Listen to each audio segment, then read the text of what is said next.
Manja Fleshe. Wi-Fi.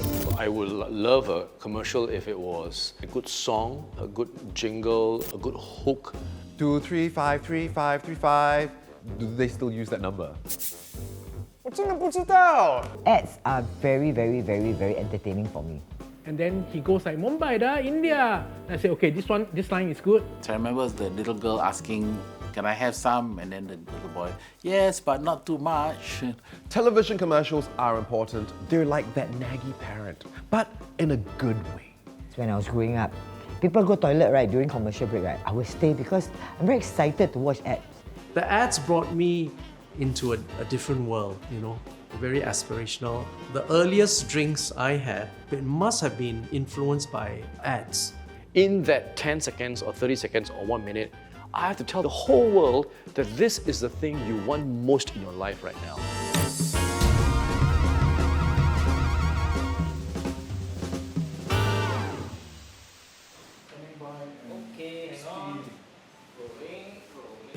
TV commercials started in 1964, 1 year after television started. It first broadcast in black and white, up to a maximum of 60 seconds. Fill up with Super Shell and feel the extra power. Get Super Shell, now powerful with Platform 8. So the early ads in Singapore, they were mainly imported ads from overseas. You like the delicious chocolatey flavor of Milo, and it does you good. They started off by running commercials that were shot maybe in Hong Kong, Australia, UK or America. The earliest TV advertisers were mainly the fast-moving consumer goods.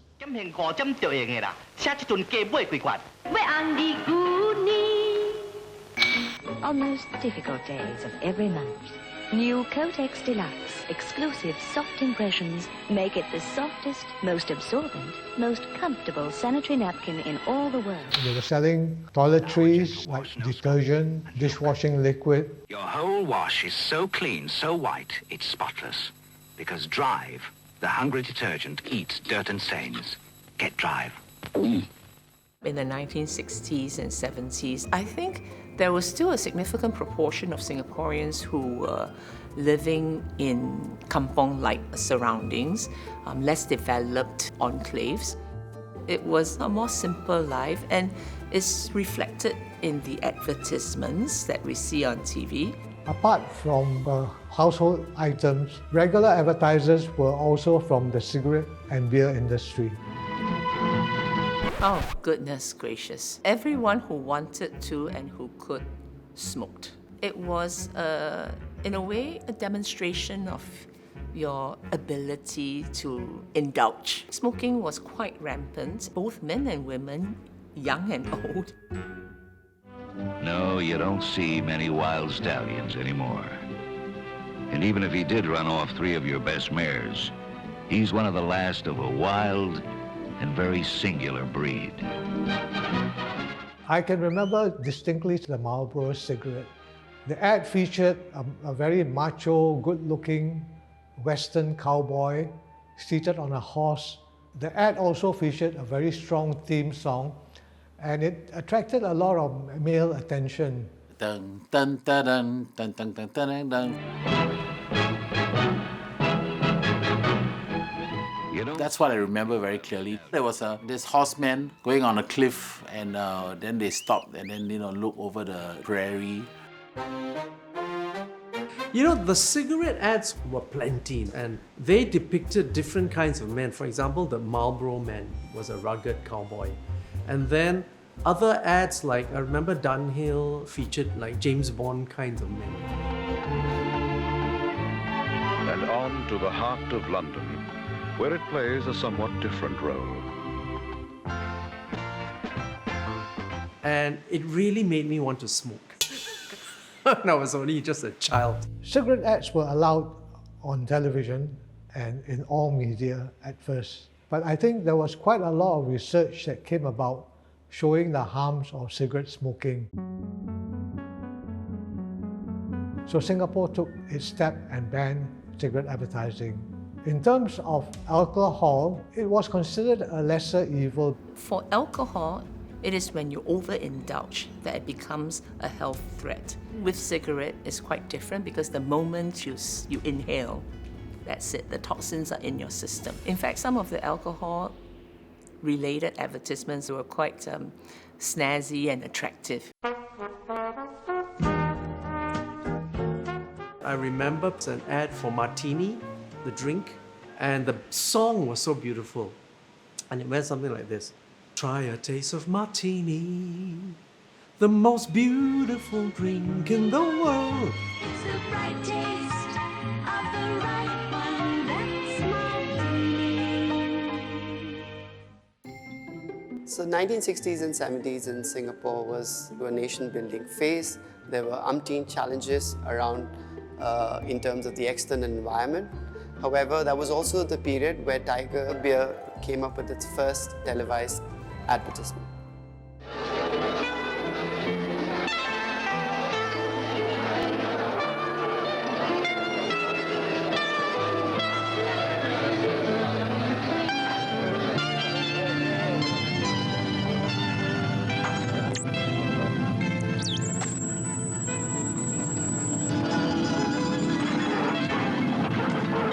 The earthquake represented the turbulent times in Singapore during that period.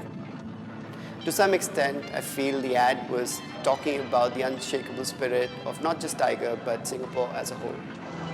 Nothing can shake a Tiger drinker. Tiger, it's in the beer.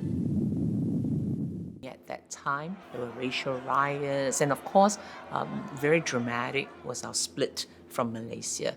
In that period of Singapore's trajectory, we were a very young nation then. There was a lot of uncertainty. So when we became an independent nation, Singapore Airlines emerged. And that was very important for us because it signifies that we are an independent nation and we have our own national airline. Singapore, from its early days, decided that it wanted to be an open economy. We wanted to bring investments into Singapore, people into Singapore, companies into Singapore, and Singapore Airlines played a large part in that. A Singapore girl is able to adapt, is able to take on any challenges, and able to change it to an opportunity. The Singapore Girl ad was launched in 1972, the same year that the airline was founded. The Singapore Girl epitomizes service excellence, and we felt that this was a unique characteristic which we could bring out better than the others.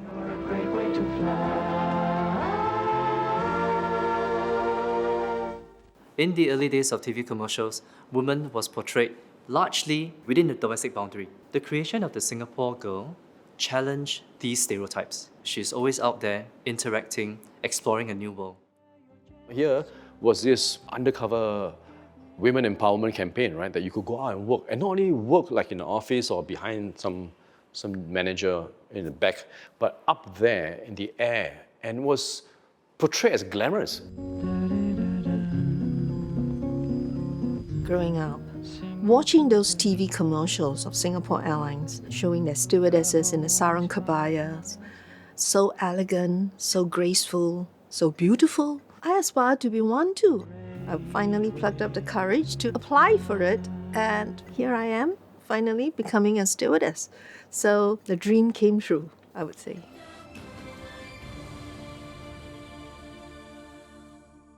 I joined the Airlines in 1986, and shortly after, I was selected to be in our pool of assignment crew who was able to do commercials, print ads, or even ground assignments. This particular ad was very memorable because it took almost a month and a half to complete.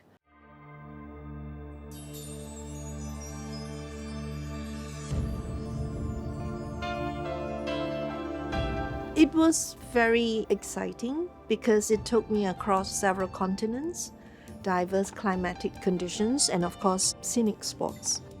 We filmed on mountains, on the open wilderness of the safaris. And all this, when you look at it, it just has that magical touch. I think the SQ ad inspires. And the entire Come Fly With Us, great way to fly, it is a subliminal message to the world. It is to tell the world that we are a great country. And because SQ is like your representative all over the world, this is a good example to show people what Singapore is like. Singapore, the most surprising tropical island on Earth. Come with us to Singapore, and on the way, enjoy the kind of in-flight service even other airlines talk about.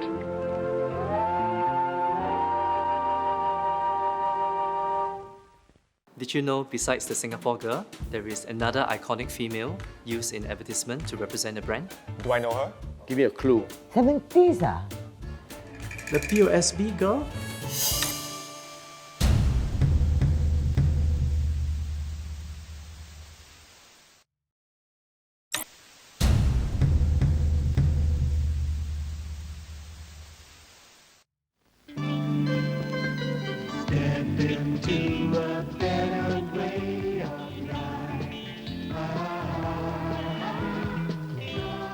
Okay, back in those days, I think there's no ATM machine, there's no pay now, pay lah, pay who, whatever. You cannot use your handphone. And so the only way to transact, put money or take money is to go to the teller, queue up, reach your turn, then collect money. Definitely the POSB girl was very iconic. An interesting point about how they chose profiles who were frontline, because I guess that was the human experience back then. The ad use the girl next door, friendly, like your preschool teacher, you know. Hello, auntie 你好，要放钱哈，来 then the passbook, you know. So we wanted to portray the PSB girls to be friendly, service-oriented, trustworthy. Back then, for many customers, it will be their very first time to put their cash or their savings in their bank account. We hear many stories of grandparents, storing their cash under the pillowcases, in a Milo tin, etc. and all that. So a face to a name and a person that we're familiar with becomes very important. Hi, I'm Nora.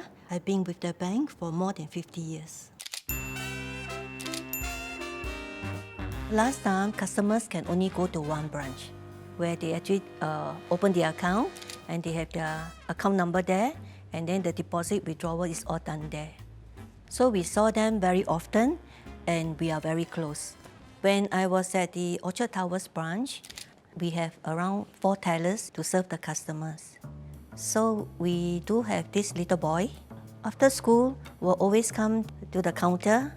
Auntie, it's me again, I want to deposit money. When I was in secondary school, I think, my father started an account for me with a passbook, that we had to go and update in the bank, and that's when I started to save money. Even $10 at a time, stolen from my mother's purse, probably. Usually he will come about 1 week twice to deposit the money. He likes to save his money. My mother had a dressmaking shop in Orchard Towers, and so the POSB downstairs was the most convenient one for me. Of all the children, I think he stands out more, and he's very diligent in saving his money. The passbook gave me something to treasure and to look after. I was very proud of watching it grow. And the boy is Bigby.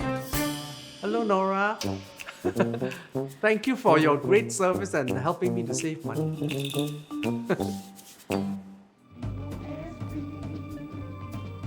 In my mind, POSB is synonymous to Singapore nation building.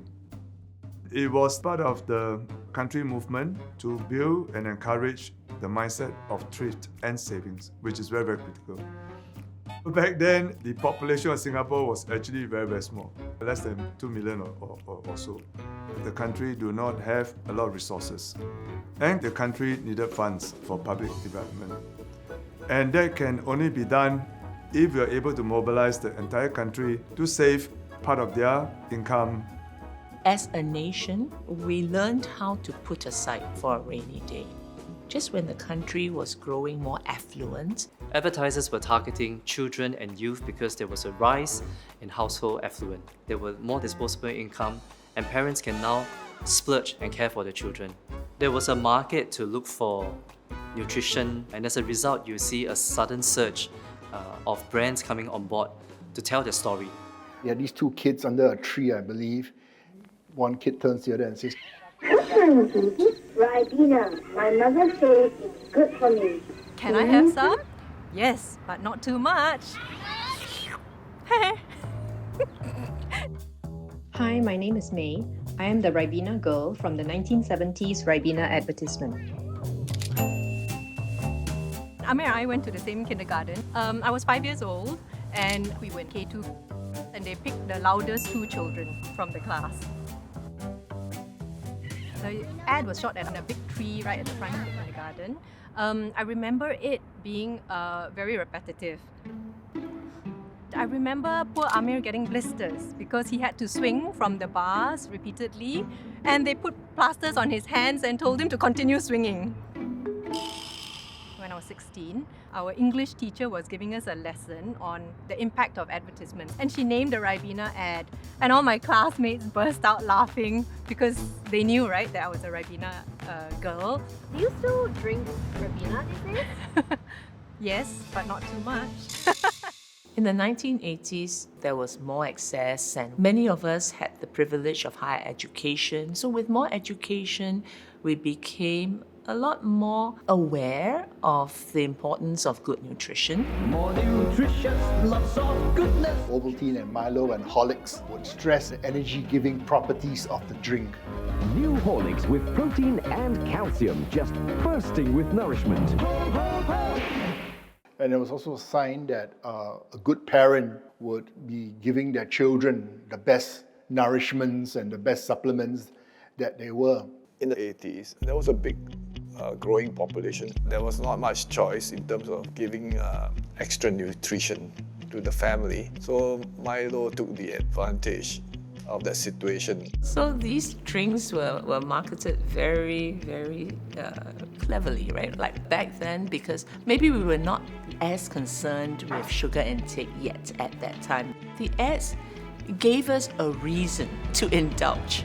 I used to drink Milo almost every day as a kid. It was a household staple drink. Because I was a sportsman, I have very vivid memories of the Milo truck pulling up to the sports complex, you know, with the quick dispensers.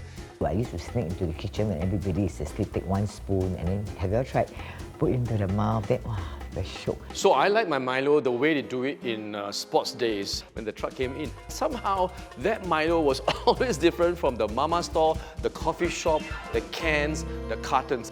The Milo song, it's marvelous what Milo can do for you. It's marvelous what Milo can do for you. Milo, action-packed with health and extra energy, plus that great chocolatey taste. It's marvelous what Milo can do for you. Buy a tin, make it a big tin today. For me, I mean, a different song resonates.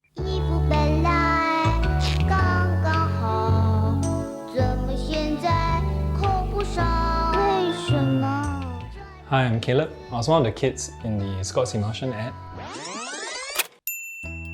Back then I was like 2, so being very honest, I don't really remember much. So the creator of the ad at that time, from the ad agency, casted me as one of the kids in the Scott's Emulsion ad. This creative director is my mom.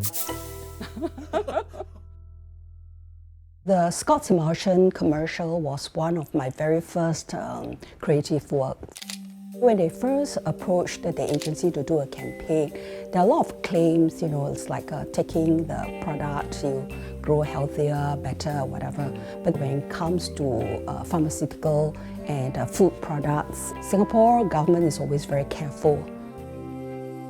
For TV advertising, the general rule is that all advertisement must be truthful. The use of superlative is actually not allowed. In the commercial department within SBC, there were 6 full-time officer to go through to vet all the TV advertisements submitted, as well as to advise what is acceptable and what is not acceptable. It's still very hard to get approval from the authority. So I say, why don't we just sing it? 小访问也赚不了伟大成长。 Indirectly, you're saying that the kids have already grown up. But that's how we came up with the idea. Surprisingly, got approved. I think almost every ad, TV and radio had a jingle. The jingle is not just a pretty piece of music, but it's a marketing message set to music. From 1981 to 1991, I produced and or composed 700 jingles. By the time I got to 1986, I held about 60-70% of the jingle market. And nothing comes close to the taste, nothing comes close. Nothing comes close to the taste, nothing comes close. Kentucky Fried Chicken, nothing comes close. So back then, KFC was trying to reach young people. In the 80s, the school kids and the secondary school kids had more pocket money, so they could go to fast food stores on their own. That's why I wrote that KFC jingle in the style of kind of like post-disco, Giorgio Moroder style of composition. Da, da, da, da, da, da, da. One of the noodles,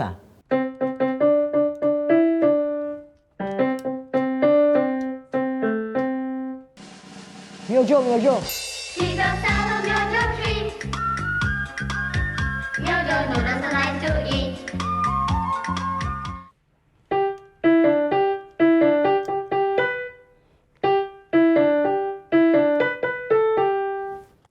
Marigold. Magnolia, marigold. Give me one, give me one, give me one more. Give me one, give me one, give me one more.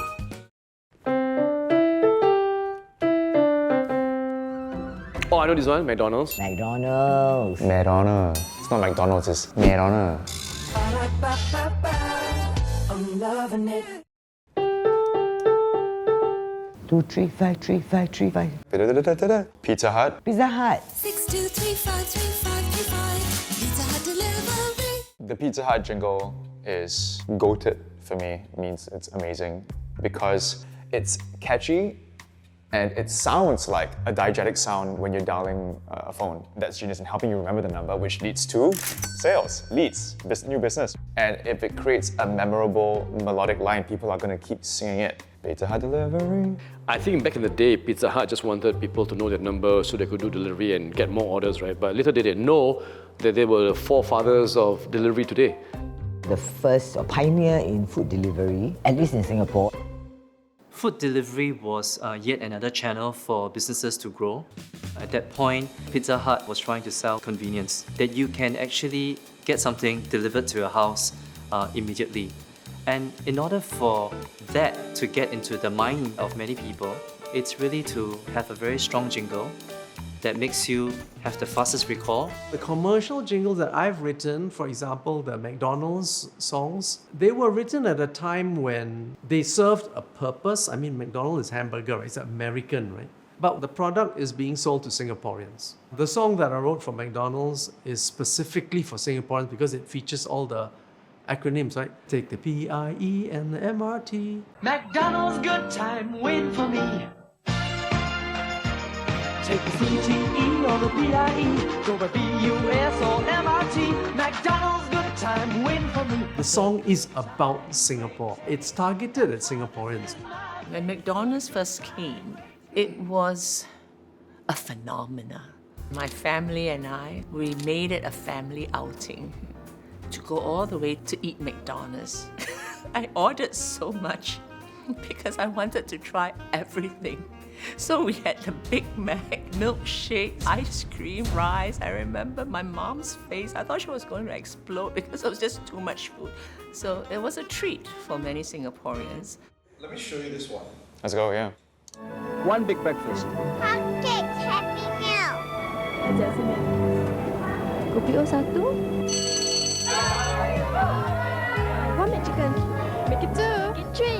Big Mac. Filet fish, please. 炸薯条。 God, I think I'm in love. 这是我孙子，最小的，很顽皮呀、Your auntie so cute. 他只喜欢麦当劳。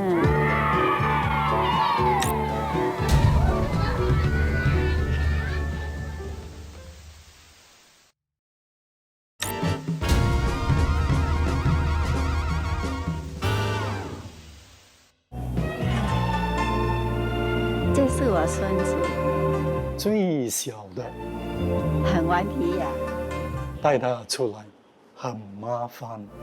他只喜欢 McDonald's. Hi, I'm Paul Tan. I was a creative director, Chinese, with Leo Burnett, and we are tasked to do this wonderful commercial for McDonald's.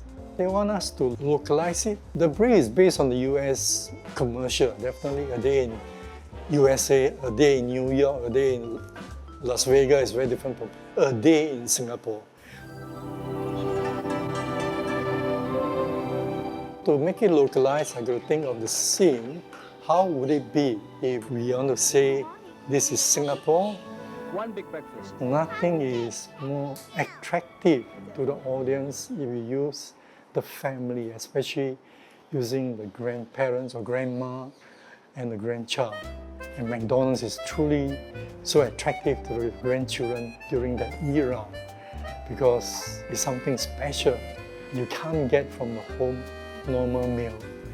I think the grandma bit resonates because straight off the bat, she's really endearing, she's really cute. It's something that a grandmother would say when she talks about her favorite grandchild. You know, us Asian parents and grandparents, we don't know how to really say we love them and we praise them, but they go, 哎呦，这个是顽皮。很顽皮呀、带他出来很麻烦。 That's actually endearment, that's actually being affectionate. She's a hero. During that time, many global brands started to take residency in Singapore, and one of the ways to reach out to locals was to behave like one, speak like one, feel like one, and have that connection with the community. So at IKEA, we actually like to showcase our co-workers quite a bit in our advertisements. So back in the day when I was a marketing coordinator, doing this particular advertisement, I was tasked to find 3 of my colleagues who could pull it off, who had this gangster persona. I remember there were 3 of us that was asked to audition. I was the 3rd one. Yeah, so I had the privilege of watching the other 2. And they came in kicking chairs, banging tables and all that. And I was very quickly trying to figure out what do I do to stand out a bit. So I figured, okay, gangster boss don't do such things, right? The hatchet does it. When it came to my turn, I decided to do this. So I walked up, menacingly, I kind of, in a whisper, turned around and said, "Where's my stuff?" I took a step forward, kind of, "Where is my stuff?" Of course not as compelling as eventually that. 东西在哪里？拿出来。我不知道。 Sandra, 东西在哪里？我真的不知道. Come, sit here. Okay. So you didn't get the job, Actually, but at least yeah. another driver got that role, yeah. While we are a global company, we have a lot of localization when it comes to the advertisement. So that's why the setting that you see was very much our HDB setting. It was also based on those Chinese gangster films that Singaporeans would be very familiar See, with. that's why lah. Initially, it was "Where's my stuff?" Then I think they wanted that spoof, the connection to the gangster movies. That's why it became 东西在哪里?东西在哪里？我不知道。拿出来。 I can tell you that I was actually meant to do 2 versions of this commercial. One in English and one in Mandarin. Okay? So, first we did the English version. There weren't a lot of laughs. And then the Chinese version, my director, I don't think he really spoke Mandarin. And then he says the line to me in Mandarin. Remember, he doesn't speak Mandarin. 我真的不知道。 I do it like how he did it. So that's why the Mandarin sounds a bit weird. Of course, unlike who can't speak a lick of Chinese. 我不知道. It's a phrase and style of delivery that feels very uniquely Singaporean. That you would say to your friends, or to my classmates, or to my mom and dad, where's my homework? 我真的不知道, you know? And the fact that it was used as an ad for a hook for IKEA was just genius. It felt instantly relatable to a global brand. Nah. The fiercest competition in the advertising world was a competition with the red, the orange, and the green. I would call them the traffic light system. Can you make a guess?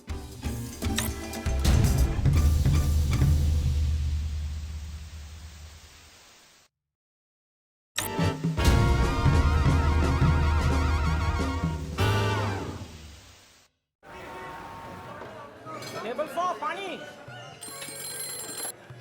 Hello, Singtel Curry House. We deliver everywhere. Hey, Singapore only, huh? Singapore.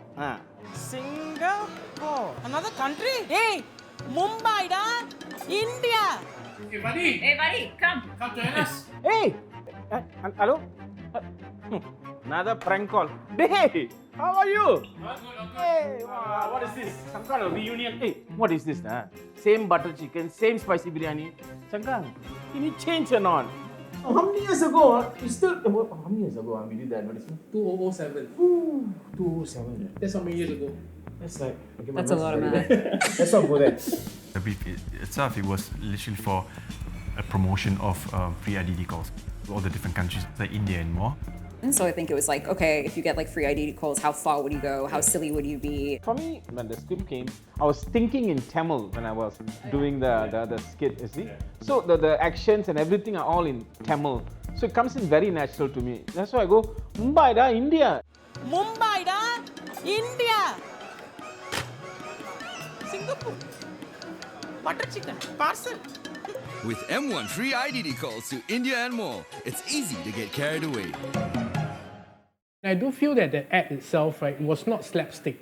Yeah. It was a slice of life. That day will just happen to be at that 30 seconds, we were looking at this Indian restaurant manager getting a call. A lot of the cuts were picked up from outtakes. You were obviously ad-libbing, and those are the best bits in there. I repeat your order. 1 butter chicken, 1 spicy biryani.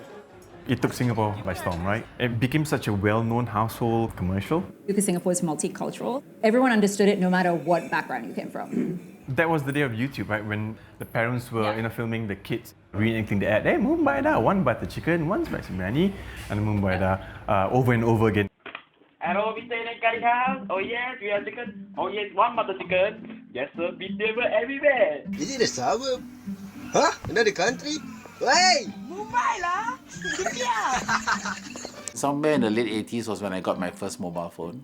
And at that time, I think the only network was Singtel. When M1 came to Singapore at Boot Key, I was one of the maybe 500 or 1,000 that queue outside because you get a free gift and you get to choose number if you were the first 500 or something like that. Prior to 97, Singtel was monopoly. So when M1 came to the scene, they managed to take about 20% of the market share.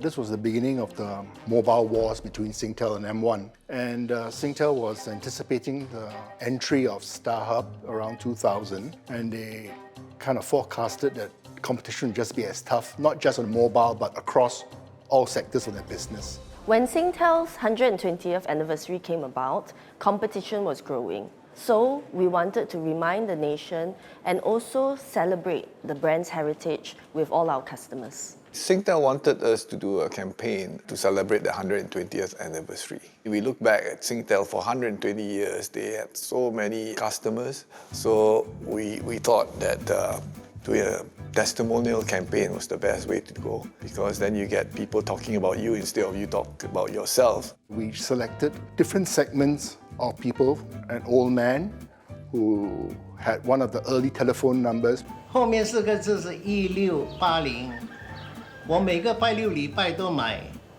2大2小。 We had a national service reservist.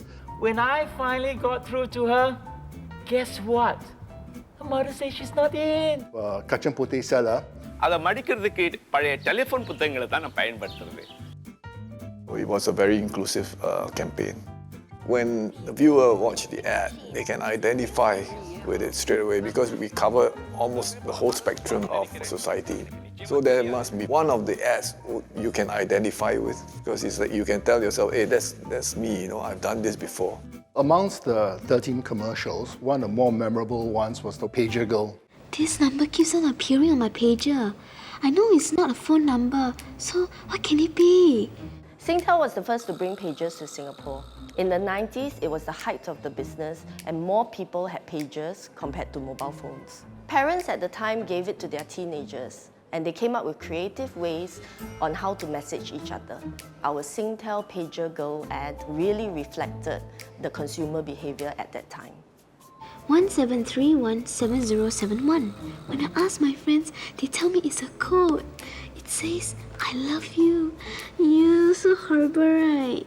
When I told my mother, she laughed. She said, young lady, you're too young to have a secret admirer.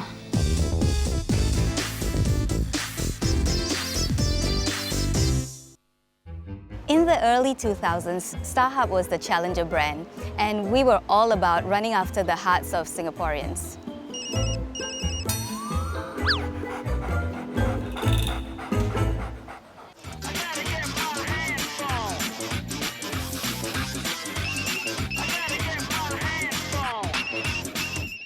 Now, Starhub being the third player in the market, it was very important for them to play their cards right. So the brief from Starhub was to actually inform the potential customer base that they have a coverage that's as good as M1 or Singtel. I think it was very, very late at night. It was past 12, right? We're in our room, right? In our room, our office in the Beatty Ansiang Yeah, Hill. Ansiang, which is a hotel right now. We were like very tired at night. Because as usual, as creatives, we will have to look through all kinds of resources. Flip books, Getty images, online digitals, and then it was like scrolling. We ended on a picture of a dog. My reaction when Betty Ad presented me with the storyboard of this dog swallowing the phone and running around, I laughed. That's the first thing I did. I thought, this is brilliant. I love it. It's not just because it's funny, it's because it got my message across. It was very clear to me, oh, okay, so Sparky swallowed the phone, he's running around, his belly is ringing, therefore implying that there's coverage. I wanted a wired hair dog because it looks more mischievous. It looks like it can travel, it can go places, it will want to explore.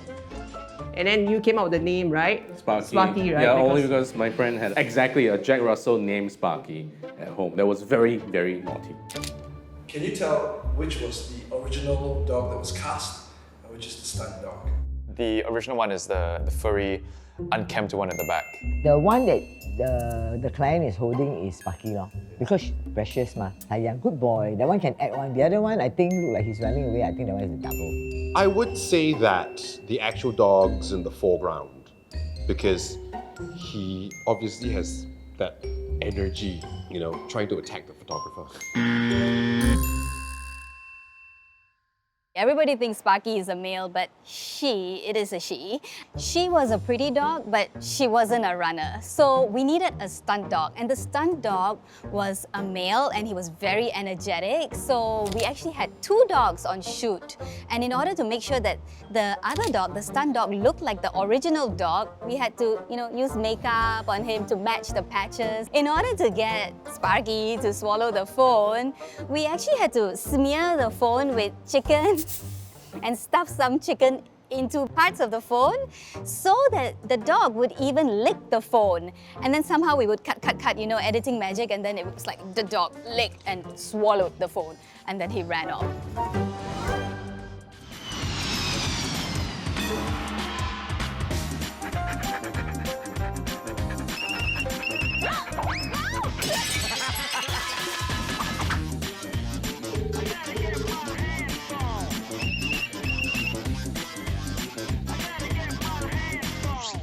Sparky became so popular, right, that actually people forgot that the breed itself is called Jack Russell. I personally saw an ad in a newspaper, in a classified ad, right, that a pet shop was advertising, and they said, do you want to buy a Sparky?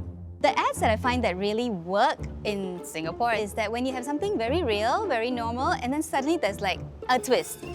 Singaporeans, they have their sense of humor and they like that quirkiness. I guess it was cute and unexpected to begin with, right? And that's original to Singapore, and that, I think, matches to the audiences. A good ad will influence you to internalize certain norms and information. And in order to do that, perhaps one way is to use a figure that they are used to seeing on TV, for example. Singapore has confirmed its first case of the Wuhan virus. When we received the COVID-19 brief, we were up against a situation that is not normal.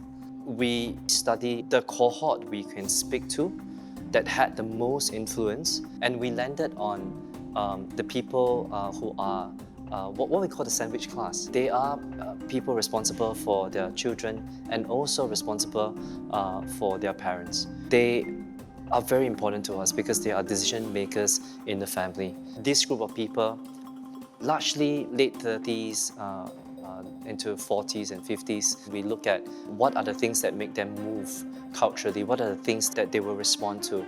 And we landed very quickly on some Singaporean icons that we could possibly use to actually get our message across. Some say lay, some say la. Guess who's back? It's Uncle Pua. And me, Rosie. Everybody, it's time to vaccinate. Faster, Nora. No time to waste.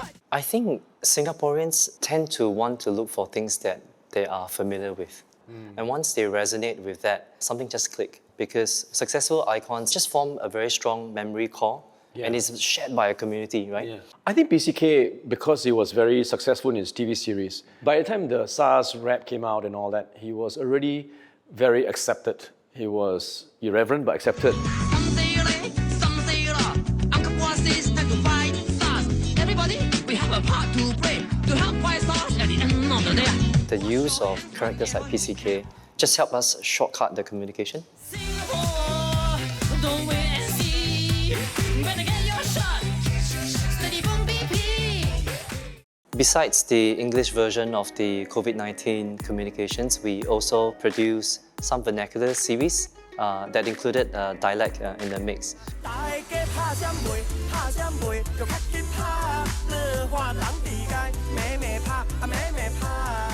These were specially targeted to the elderly who spoke and who were very comfortable in their vernacular and dialect.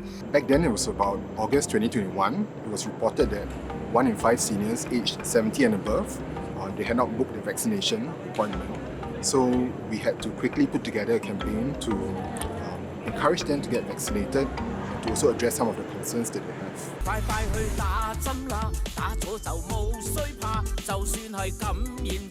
If you and I are both Cantonese, somehow we can click. If we are both Hokkien, there's only words and phrases that two Hokkien person know how to understand, and every dialect has their own catchphrase. Like Cantonese, they only scold people with food. Char siu lah, and yao yu lah. Like they describe you in food. Hey, you eat pap boy? Okay, Hokkien is another story. I think basically most Singaporeans, we are still abings and aliens, you know. Deep down, we curse in Hokkien, we like dialect. After watching all the English ads, the Chinese ads, you see a dialect ad, straight away you love it because it's been missing for quite a long time. With today's audience, they want relatability, they want authenticity, they want raw. So dialect is authentic, dialect is raw, and dialect is definitely relatable lah. This series of dialect ad did better than we expected. Initially, we really was just targeting the seniors, but after we launched it, it kind of blew up on TikTok. We saw videos of young kids singing that song. These are children who probably don't know how to speak a dialect, but they could repeat the words, which was very heartwarming for us to be able to produce something that transcends generation. Dialect has been cleverly introduced, and it works.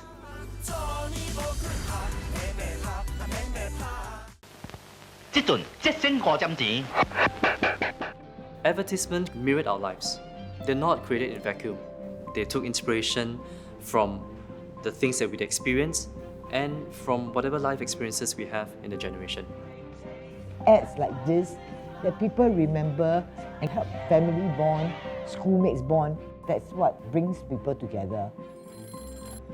A very good ad not just sells, it encourages you to embrace different norms. In a few seconds, advertisement can inspire and have the power to move humanity. When the ad connects with you, you bring it with you for life. That's what memories are made of.